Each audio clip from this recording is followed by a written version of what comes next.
Bonjour à vous, je vous souhaite la bienvenue dans mon podcast. Vous qui écoutez ce podcast à cette heure, je vous salue dans le nom précieux du Seigneur Jésus-Christ. Et c'est dans la joie et dans la bonne humeur que nous nous retrouvons ce matin. Ce matin, j'aimerais partager avec vous un sujet spécial. Le sujet que nous allons voir ce matin, c'est l'appel de Dieu sur notre vie. J'étais en train de méditer sur ce sujet et l'Esprit de Dieu m'a conduit dans 3 références. L'histoire de Moïse, l'histoire de Jérémie, l'histoire d'Abraham. L'histoire de Moïse, nous le trouvons dans Exode, dans le livre d'Exode. L'histoire de Jérémie, nous le trouvons dans le livre de Jérémie, bien sûr.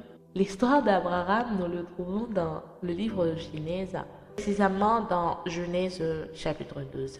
Dans l'histoire de Moïse, lorsque Dieu a appelé à Moïse, il a dit à Moïse, « Moïse, j'ai entendu les cris de mon peuple et j'ai vu leur souffrance en Égypte. » Et lorsque Dieu a appelé à Jérémie, il a dit à Jérémie, « Jérémie, je t'ai appelé prophète des nations. » Et lorsque Dieu a appelé Abraham, il a dit, « Va-t'en dans ton pays. » Et il y a différents types d'appels, mais j'aimerais commencer vraiment à détailler c'est quoi l'appel, à définir plus précisément.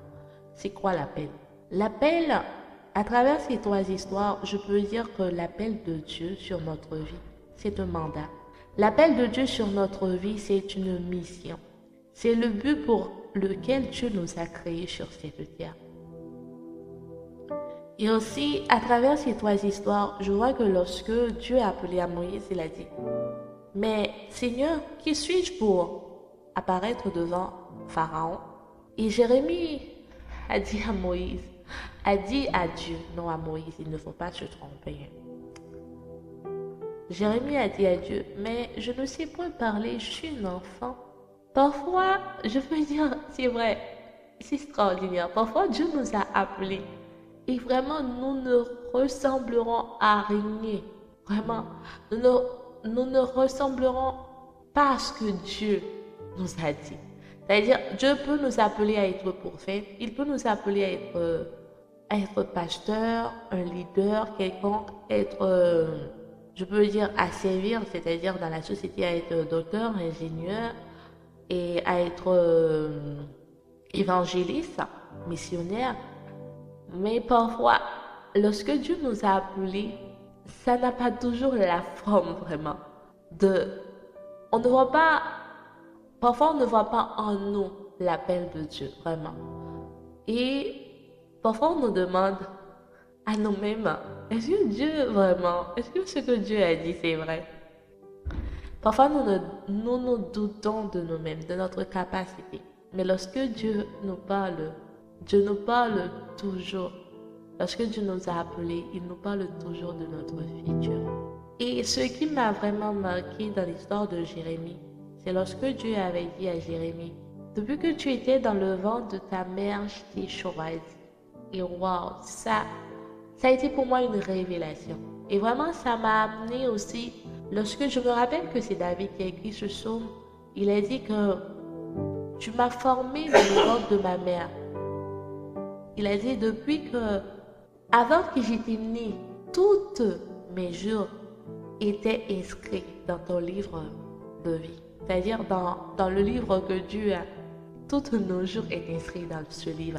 Et lorsque Dieu nous a appelés, ce n'est pas parce que waouh, Dieu a eu une révélation. Avant que nous étions dans le ventre de notre mère, Dieu nous a appelés. C'est-à-dire même avant que nous devenons chrétiens, ou même avant que nous connaissions le Seigneur, Dieu avait déjà un but pour notre vie. Et je peux dire aussi, il y a différents types d'appels. Il y a l'appel à la conversion qui est le premier et c'est le plus important. Parce que dans cet appel-là, nous recevrons le salut. Et le salut, c'est éternel. La mission, c'est juste, on va le faire sur cette terre, mais le salut, c'est éternel. C'est éternel et c'est lui qui nous donnera aussi cet accès à vivre cette vie dans l'éternité avec notre Seigneur Jésus-Christ. Et c'est pour cela, ce matin, vraiment, j'aimerais vous qui ne connaissiez pas encore le Seigneur, vous qui n'avez pas encore eu cette rencontre avec Dieu, j'aimerais vraiment vous appeler à, à répondre à cet appel. Peu importe si Dieu vous a appelé dans une croisade ou dans un concert, dans un message quelconque ou dans ce podcast, n'endurcis pas vos cœurs. Réponds à cet appel. Et après avoir répondu à cet appel, tu verras vraiment que ta vie va être transformée. Tu vas vraiment vivre une nouvelle vie. Moi-même, lorsque je ne connaissais pas le Seigneur, c'est vrai que je suis née dans une famille chrétienne, mais je n'avais pas une relation avec le Seigneur. Je ne le connaissais pas vraiment. Mais lorsque j'ai appris à le connaître vraiment, lorsque j'ai vraiment décidé de répondre à cet appel à cet appel du salut, à cet appel du salut, j'ai vu vraiment comment Dieu m'a transformée, comment j'ai retrouvé cette joie de vivre le but pour lequel Dieu m'a créé. Et ça m'a vraiment, ça m'a donné la joie vraiment de continuer de vivre. Et j'aimerais te dire que Dieu veut faire cela dans ta vie. Que Dieu veut vraiment avoir cette relation avec toi. Dieu veut vraiment que tu répondes à cet appel. Et après l'appel au salut, après l'appel, j'ai énuméré un autre point qui est le processus dans l'appel. Lorsque Dieu t'appelle, lorsque tu as accepté le Seigneur dans ta vie, il y aura un processus, c'est-à-dire le processus de transformation, de préparation, c'est-à-dire dans ce processus de transformation, de préparation, Dieu va t'équiper pour que tu rentres dans ta destinée. Et dans ce processus de transformation, Dieu va te façonner. C'est-à-dire, moi j'ai pris l'exemple du peuple d'Israël que Dieu a mené dans le désert c'est-à-dire pour détruire l'Égypte en eux, pour arracher l'Égypte en eux. C'est ce que Dieu fait avec nous aussi. Lorsque Dieu nous a appelés à vivre cette nouvelle vie, il nous amène premièrement dans le désert, c'est-à-dire dans la transformation, dans ce processus de transformation, pour déraciner tout ce qui n'a pas été planté par lui dans notre vie, pour renouveler notre pensée et c'est-à-dire bâtir cette vie nouvelle, pour nous révertir de cette nouvelle nature et pour nous faire de nous vraiment une nation sainte, pour nous purifier par son sang. Et le processus de transformation est très important, vraiment très important. C'est dans ce processus de transformation que les gens ne vont pas te reconnaître, parce que les gens vont voir que tu es une nouvelle personne. Les gens vont voir que la personne qui parlait hier de cette manière, sa manière de parler a changé, sa manière de se comporter, sa manière de se vestir, sa manière d'être a changé. Il y a une lumière dans cette personne. Il y a quelque chose que cette personne reflète, ou cette personne porte, que c'est différent. Et c'est vraiment ce moment, ça s'appelle le moment de transformation. Je vous encourage vraiment à être patient dans le moment de transformation. Ce n'est pas facile parce qu'il y a des choses que vraiment tu vas décider d'abandonner. Tu vas accepter. Parce que j'ai toujours dit que Dieu ne va pas aller à l'encontre de ta volonté, mais il va toujours te parler avec amour. Il va toujours mettre cette envie, ce désir vraiment en toi d'accepter, d'abandonner cette chose. Parce que parfois, les choses que Dieu nous a appelés à abandonner, ce sont des choses qui nous détruisent. Ce sont des choses vraiment qui nous tuent à l'intérieur.